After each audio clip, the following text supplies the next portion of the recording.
اعوذ باللہ من الشیطان الرجیم بسم اللہ الرحمن الرحیم وَإِذْ قَالَ رَبُّكَ لِلْمَلَائِكَةِ إِنِّي جَاعِلٌ فِي الْأَرْضِ خَلِيفَةً قَالُوا أَتَجْعَلُ فِيهَا مَن يُفْسِدُ فِيهَا وَيَسْفِكُ الدِّمَاءَ وَنَحْنُ نُسَبِّحُ بِحَمْدِكَ وَنُقَدِّسُ لَكَ قَالَ إِنِّي أَعْلَمُ مَا لَا تَعْلَمُونَ وَعَلَّمَ آدَمَ الْأَسْمَاءَ كُلَّهَا ثُمَّ عَرَضَهُمْ عَلَى الْمَلَائِكَةِ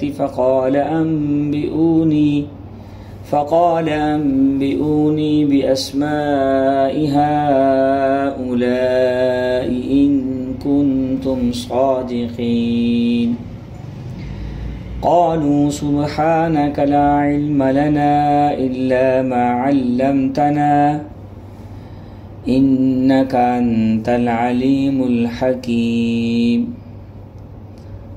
صدق اللہ العظیم. وَإِذْ قَالَ رَبُّكَ لِلْمَلَائِكَةِ، اور جس وقت اللہ تعالیٰ نے فرمایا آپ کے رب نے فرشتوں سے، انی جاعل فی الارض خلیفہ، میں زمین میں ایک خلیفہ بنانے والا ہوں. قالوا وتجعل فیہا، تو فرشتوں نے جواب دیا کہ آپ بنائیں گے خلیفہ اس زمین میں، من یفسد فیہا، جو زمین میں فساد مچائیں گے، جو انسان فساد مچائے گا، وَيَسْفِكُ الدِّمَاءَ، اور خون بہائیں گے آپس میں، وَنَحْنُ نُسَبِّحُ بِحَمْدِكَ، اور ہم آپ کی تسبیح بیان کرتے ہیں، وَنُقَدِّسُ لَكَ، آپ کی حمد و ثنا بیان کرتے ہیں، وَنُقَدِّسُ لَكَ، آپ کی پاکیزگی کو بیان کرتے ہیں. قَالَ إِنِّي أَعْلَمُ مَا لَا تَعْلَمُونَ، اللہ تعالیٰ نے فرمایا میں جانتا ہوں، میں زیادہ جانتا ہوں اس چیز کو اس کو آپ نہیں جانتے. وَعَلَّمَ آدَمَ الْأَسْمَاءَ، اور سکھایا اللہ تعالیٰ نے نام، وہ تمام کے تمام. پھر ثُمَّ عَرَضَهُمْ عَلَى الْمَلَائِكَةِ، پھر ان ناموں کو پیش کیا فرشتوں پہ بھی، فرشتوں کو بھی بتلایا. فَقَالَ أَنبِئُونِي بِأَسْمَاءِ هَؤُلَاءِ، پھر اللہ تعالیٰ نے فرمایا مجھے بتلائیں یہ نام جو میں نے آپ کو بتلائے ہیں، إِن كُنتُمْ صَادِقِينَ، اگر آپ سچے ہیں. قَالُوا سُبْحَانَكَ لَا عِلْمَ لَنَا، تو انہوں نے کہا یا اللہ آپ ہی پاک ہیں، نہیں ہے ہمیں علم اس چیز کا مگر وہی جو آپ نے ہمیں سکھایا، صرف اتنا علم ہے جتنا آپ نے ہمیں سکھایا، صرف اتنا ہی ہمیں علم ہے. انک انت العلیم الحکیم، بے شک آپ جاننے والے ہیں، حکمت والے ہیں. اللہ تعالیٰ نے قرآن پاک میں پچھلی آیات میں نعمتیں دو طرح کی ہوتی ہیں. ایک نعمتیں سوری ہوتی ہیں جو ظاہراً نظر آتی ہیں، جیسے رزق ہے، کھانا پینا ہے. پیچھے ان نعمتوں کا ذکر فرمایا کہ اللہ تعالیٰ نے آپ کو اتنی نعمتیں عطا فرمائی کہ تم ان کو شمار بھی نہیں کر سکتے.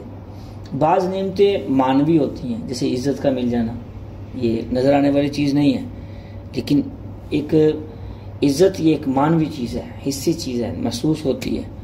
اور ایسے ہی کسی خوشی کا آ جانا، علم کا آ جانا، یہ معنوی چیزیں ہیں. تو پیچھے اللہ تعالیٰ نے سوری چیزوں کا ذکر فرمایا جو ظاہراً نظر آتی ہیں، اور یہاں سے اللہ پاک ایک بہت بڑا اعزاز جو انسان کو بخشا اللہ پاک نے خلافت کا، معنوی چیزیں جیسے عزت ہے اور اسی طریقے سے خوشی ہے، علم ہے، تو ان چیزوں کو اللہ پاک یہاں سے ذکر فرما رہے ہیں کہ میں انسان کو صرف ظاہری چیزیں نہیں عطا فرماتا بلکہ معنوی چیزیں بھی عطا فرماتا ہوں. تو اللہ تعالیٰ نے فرشتوں سے فرمایا کہ میں ایک زمین میں خلیفہ بنا کے بھیجنے والا ہوں. تو فرشتوں نے کوئی اعتراض نہیں کیا کہ آپ خلیفہ کیوں بنائیں گے، وہ تو زمین میں فساد مچائیں گے. ایسی بات نہیں ہے، استفہام ہوتا ہے. ایک بات ہوتی ہے اس کے کئی معنی بن جاتے ہیں، سمجھنے والے پہ یا بولنے والے پہ ڈیپینڈ کرتی ہے. کیسے؟ مثال کے طور پر آپ ایک لفظ لے لیں، کیا بات ہے، ایک لفظ ہے کیا بات ہے. اب اس کے لفظ یہی رہے گا لیکن اس کے کئی معنی بن جائیں گے. جیسے مثال کے طور پر آپ کہیں کیا بات ہے جناب، تعریفی بن گئی، لفظ تو ہوئی. یا غصے میں آ کہیں کیا بات ہے، کہ اعتراض کر رہے ہیں کیا بات ہے. یا استفہامیہ ہے، سوال پوچھ رہے ہیں جی کیا بات ہے، یعنی میں سمجھا نہیں کیا بات ہے، آپ کیا کہنا چاہ رہے ہیں. اب دیکھیں لفظ ایک ہی ہے لیکن اس کے مفہوم بدلتے جا رہے ہیں لہجے سے، موقع محل کی مناسبت سے. تو یہاں پہ جو فرشتوں نے اللہ تعالیٰ سے کہا نا، تو اللہ تعالیٰ نے یہ استفہامیہ ہے، سوال کر رہے ہیں فرشتے، یا اللہ یہ تو زمین میں فساد مچائیں گے تو ہم آپ کیوں خلیفہ بنا رہے ہیں؟ یعنی کہ یہ کوئی اعتراض نہیں کر رہے فرشتے، بلکہ استفہام کر رہے ہیں، پوچھ رہے ہیں اللہ تعالیٰ سے۔ سوال یہ پیدا ہوتا ہے، ایک ذہن میں بات آتی ہے، فرشتے فرما رہے ہیں کہ جی من یفسد فیہا ویسفک الدماء، یہ تو زمین میں جا کے فساد مچائیں گے اور خون بہائیں گے۔ فرشتوں کو کیسے پتہ چلا؟ ابھی تو انسان آیا ہی نہیں تھا زمین پہ۔ ڈاکٹر اسرار صاحب نے رحمۃ اللہ علیہ بڑا پیارا جواب دیا اس کا، بہت پیارا جواب دیا، بڑا جاندار اور شاندار جواب۔ وہ یہ کہ پہلی بات، یہاں پہ پہلے زمین پہ جنات رہتے تھے، تو فرشتوں نے دیکھا کہ جنات فساد مچاتے ہیں زمین میں، تو یہ بھی انسان جائیں گے زمین پہ تو یہ بھی اس کا کام کریں گے، فساد مچائیں گے۔ میری عادت ہے یہاں میں ایک بات ضرور ذکر کر دوں، میں تمام تفاسیر دیکھتا ہوں، کوشش کرتا ہوں جتنا وقت ملے یا جتنے اللہ تعالیٰ کی توفیق ہو۔ تمام تفاسیر سے مراد یہ نہیں کہ جتنی تفاسیر نہیں، جو خاص میں سمجھتا ہوں کہ ان تفاسیر سے استفادہ کیا جائے۔ اچھا، دوسرا جواب جو مفسرین نے لکھا ہے وہ یہ کہ اللہ تعالیٰ ایک اختیار دے رہے ہیں، خلافت دے رہے ہیں نا، تو جب بندے کے پاس اختیار آتا ہے نا تو وہ کچھ نہ کچھ کرتا ہے۔ تو فرشتے کہہ رہے ہیں یا اللہ تو اتنا خلیفہ بنا رہا ہے اپنا زمین میں، تو یہ تو جا کے خلیفہ بن کے ان کو اختیارات مل جائیں گے تو یہ تو جا کے زمین میں فساد مچائیں گے، خون ریزیاں کریں گے۔ تو اس وجہ سے فرشتوں کو یہ علم ہوا، یہ انہوں نے قیاس کیا، سمجھا اس چیز کی وجہ سے۔ بعض لوگ دیکھیں فرشتوں کو اللہ تعالیٰ نے جو علم عطا فرمایا ہے تو بہت سے انتظامات دیے ہیں، بعضوں کو بارشوں کا انتظام دیا ہے، بعضوں کو اللہ تعالیٰ نے ہر انسان کے ساتھ، حدیث میں بھی آتا ہے 360 فرشتے ہیں، بعضوں کو بارشوں کا دیا ہے، بعضوں کو اللہ تعالیٰ نے جو وحی کا نظام دیا ہے، جبرائیل امین تھے، بعضوں کو روح کا انتظام دیا۔ فرشتوں کو ان انتظامات کی وجہ سے بہت سے لوگ، کم عقل لوگ، فرشتوں کو ہی خدا سمجھ بیٹھے ہیں، خدا کا حصہ سمجھ بیٹھے ہیں۔ بھئی ایک حاکم ہوتا ہے، ایک محکوم ہوتا ہے، ایک خالق ہوتا ہے، ایک مخلوق ہوتی ہے، یہ تو اللہ کی پیدا کردہ چیزیں ہیں۔ تو فرشتوں کے ذاتی اختیارات کوئی بھی نہیں ہیں، اپنی مرضی سے یہ کچھ بھی نہیں کر سکتے۔ یہ آگے بھی آ رہا ہے، وہ خود فرشتے فرما رہے ہیں لا علم لنا الا ما علمتنا، ہمیں تو اگر آپ نے بارش کا علم دیا ہے تو ان کے پاس بارشوں کا ہی علم ہے، پانی کا علم نہیں ہے۔ پھر اگر پانی کا علم ہے تو ہوا کا علم نہیں ہے۔ یعنی اللہ تعالیٰ نے فرشتوں کو جس خاص چیز کا علم دیا ہے، فرشتوں کے پاس صرف اسی چیز کا علم ہے، اس کے علاوہ دوسری چیز کا علم نہیں ہے۔ یہ فرشتوں کی ایک صفت ہے۔ وہ انسان ہے جس کو اللہ تعالیٰ نے بہت سارے علوم سے نوازا ہے۔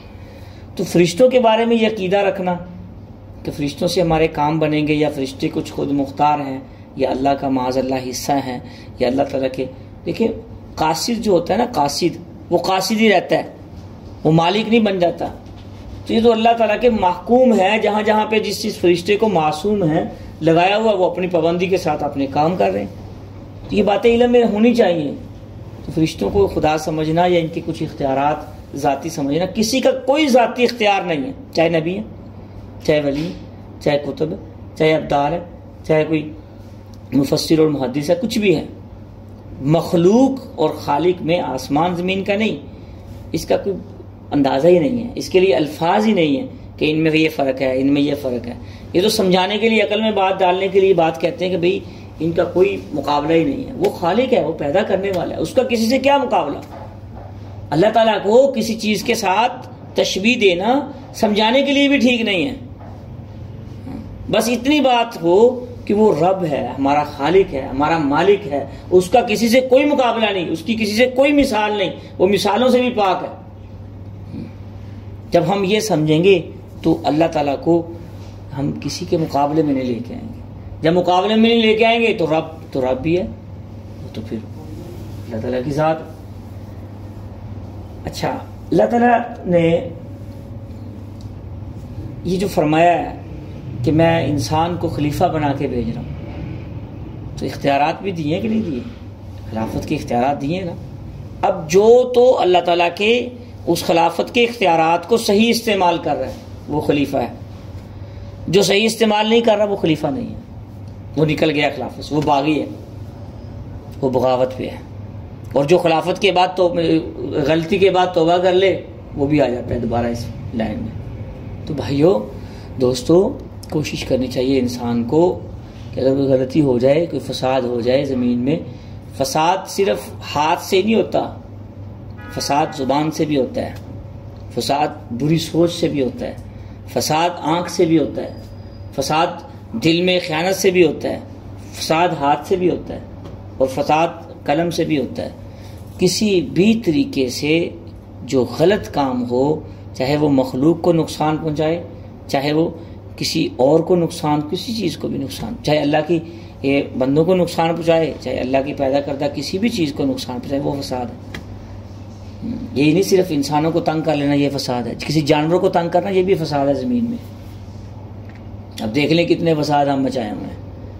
انسان نے صرف انسانوں کو ہی تنگ نہیں کیا، انسانوں کو ہی قتل نہیں کیا۔ آپ ذرا تجزیہ کریں، دیکھیں ذرا، کوئی مرغے لڑا رہا ہے آپس میں، جانوروں کو لڑا رہا ہے، انسان خود بھی لڑتا ہے، جانوروں کو بھی لڑا رہا ہے، کوئی کتے لڑا رہا ہے، فساد مچا رہا ہے زمین میں، کوئی کبوتر کی بازی لگا رہا ہے، وہ کوئی عجیب قسم کی شرطیں لگا رہے ہیں اور عجیب قسم کے فساد مچا رہے ہیں۔ یعنی خود بھی ایک دوسرے کے ساتھ فساد مچانے میں مصروف عمل رہتا ہے انسان، اور اللہ تعالیٰ کی مخلوق کو بھی اس میں لڑانے میں مصروف رہتا ہے۔